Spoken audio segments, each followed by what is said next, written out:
Arestado ang lalaking ito sa Iloilo City matapos umanong takutin at i-blackmail ang kanyang kasintahan gamit ang maseselang larawan at video nito.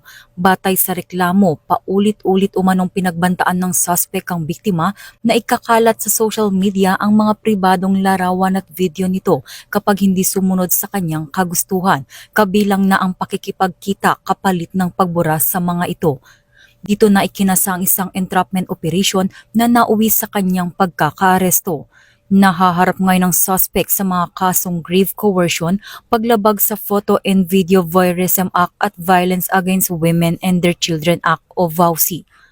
Ayon kay Police Major General Wilson Asueta, Direktor ng PNP-ACG, walang sinuman ang may karapatang gumamit ng pribadong larawan bilang kasangkapan sa pananakot, pagpapahiya o pagkontrol.